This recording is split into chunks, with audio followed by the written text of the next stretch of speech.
Chad, officially known as the Republic of Chad, is a landlocked nation in north-central Africa that has experienced a tumultuous yet fascinating history spanning millennia. From ancient kingdoms to colonial rule and modern independence struggles, Chad's story reflects the broader narrative of African resilience, cultural diversity, and the ongoing quest for stability and development.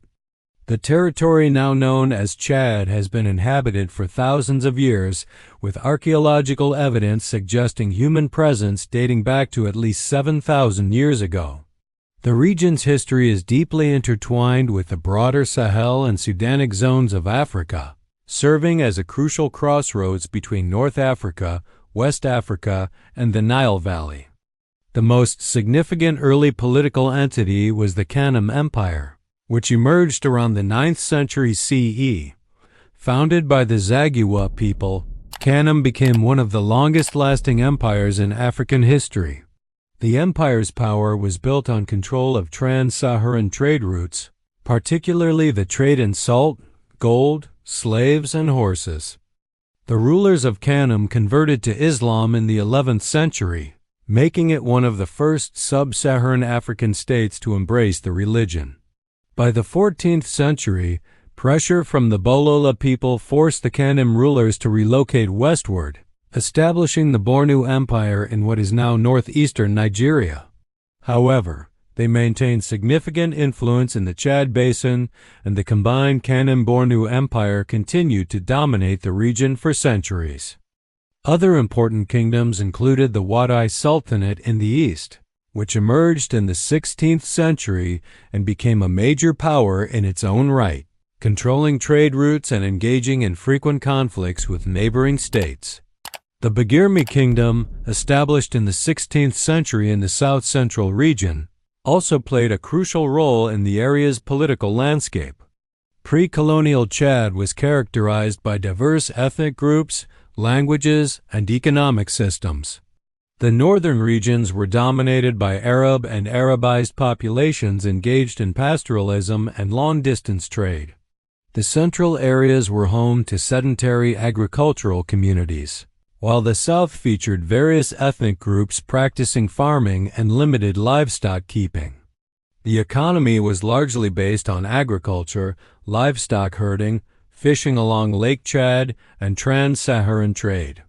The region's position as a crossroads made it wealthy through commerce, but also vulnerable to raids and conflicts between different kingdoms and ethnic groups.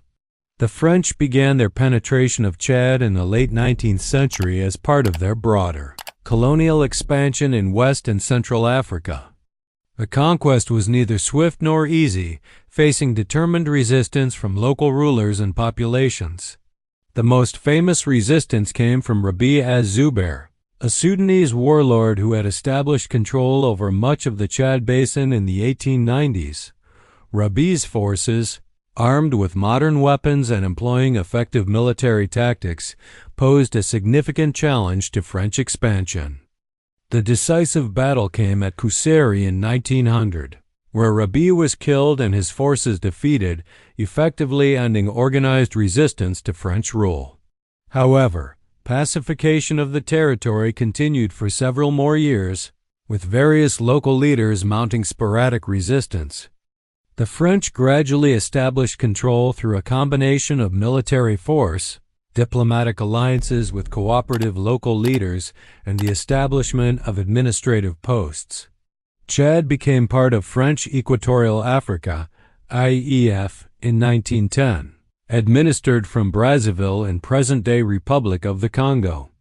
The colonial administration was characterized by indirect rule in some areas and direct control in others, depending on local circumstances and the cooperation of traditional authorities.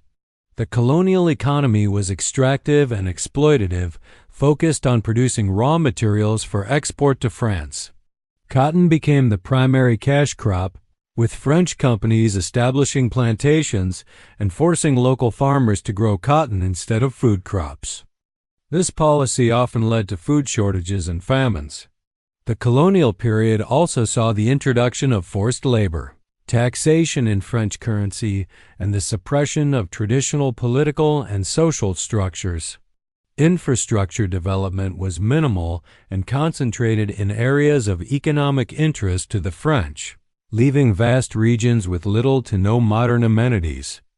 Chad played a significant role during World War II, becoming the first French territory to join the Free French movement under Charles de Gaulle in 1940.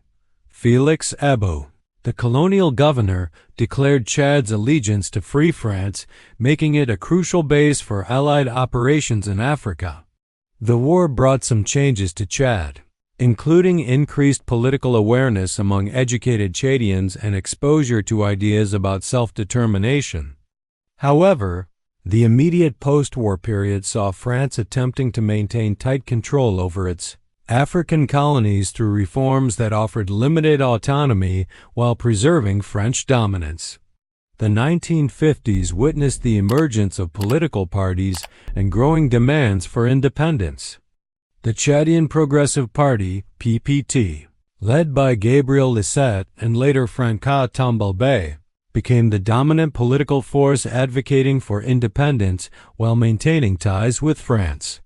Chad gained independence on August 11, 1960, with Francois Tombalbaye becoming the country's first president. The new nation faced enormous challenges from the outset: ethnic and religious divisions, economic underdevelopment, vast territory with poor communications, and the legacy of colonial exploitation. Tombalbaye, a Serra from the south, initially attempted to build a unified nation but gradually became increasingly authoritarian.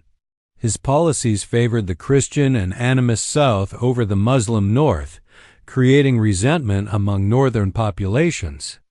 The Cultural Revolution of the late 1960s, which sought to impose Southern cultural values on the entire country, further alienated northern communities.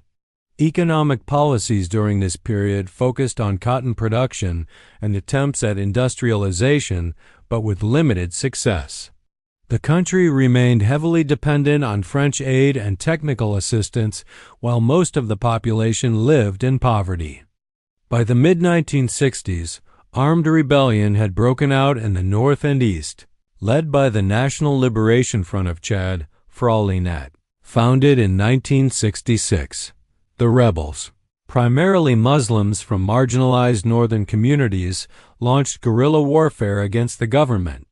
The civil war intensified throughout the late 1960s and early 1970s, with Tombalbaye's government proving unable to effectively combat the insurgency.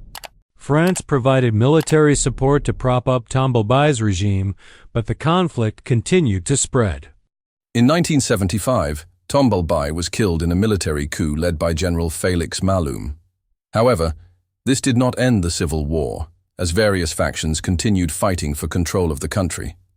The conflict became increasingly complex, with multiple armed groups, foreign interventions, and shifting alliances. The chaos of the late 1970s saw various warlords competing for control of Chad.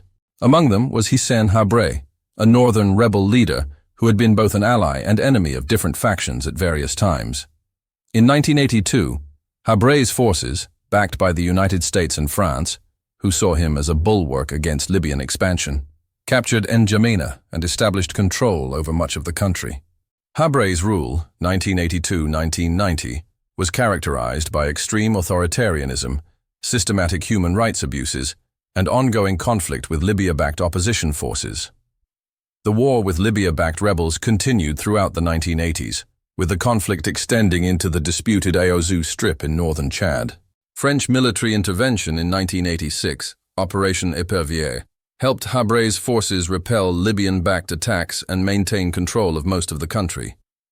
In December 1990, Idriss Déby, a former general under Habré who had fallen out with his leader, launched a successful rebellion from Sudan with Libyan and French support.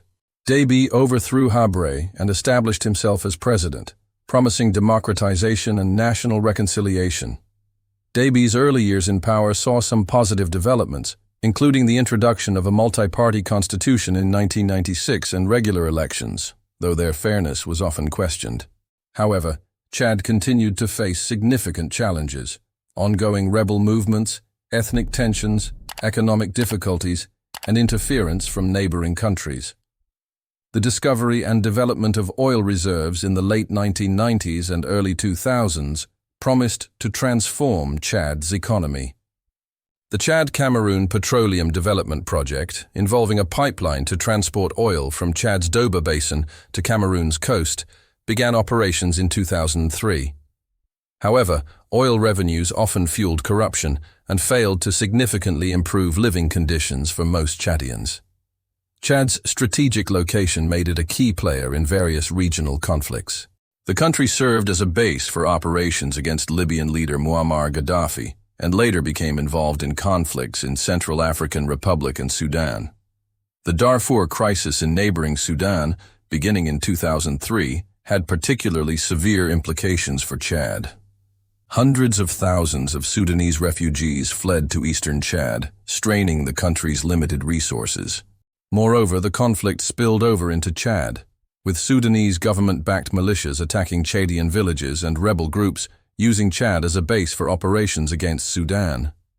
Various Chadian rebel groups, often backed by Sudan, launched repeated attempts to overthrow Déby's government. The most serious challenge came in 2008, when rebel forces reached N'Djamena and nearly succeeded in capturing the capital before being repelled with French assistance. Idriss Déby ruled Chad for over 3 decades, becoming one of Africa's longest-serving leaders. His rule was marked by periodic constitutional changes that allowed him to remain in power, disputed elections, and ongoing security challenges. In April 2021, Déby was killed during fighting with rebels in northern Chad, ending his 30-year rule.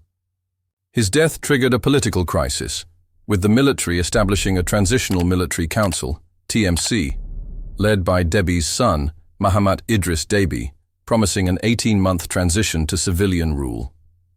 The transition period has been extended multiple times, raising concerns about the military's commitment to democratization.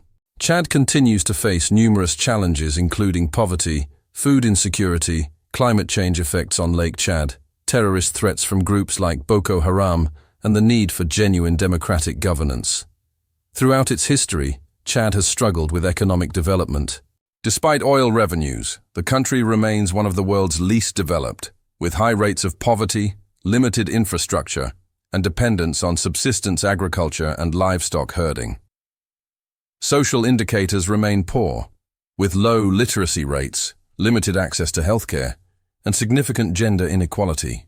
The country's vast size, difficult terrain, and weak state capacity have made service delivery challenging. Cultural diversity remains both a strength and a challenge, with over 100 ethnic groups speaking different languages and practicing various religions. Islam dominates in the north, Christianity and traditional religions in the south, creating ongoing tensions that political leaders have struggled to manage. Chad's history reflects the broader African experience of ancient kingdoms, colonial exploitation, post-independence struggles, and ongoing efforts to build stable, prosperous societies. From the powerful Kanem-Bornu Empire to modern challenges of democratic governance and economic development, Chad's story continues to unfold. The country's strategic location, natural resources, and resilient population provide foundations for future progress. But success will require addressing deep-seated challenges of governance, ethnic reconciliation, and sustainable development. Chad's history demonstrates both the persistence of its people and the complexity of building a unified, prosperous nation in one of Africa's most challenging environments. Thanks for watching. If you enjoyed this video, please like, share, comment, and subscribe to the channel for more engaging historical content.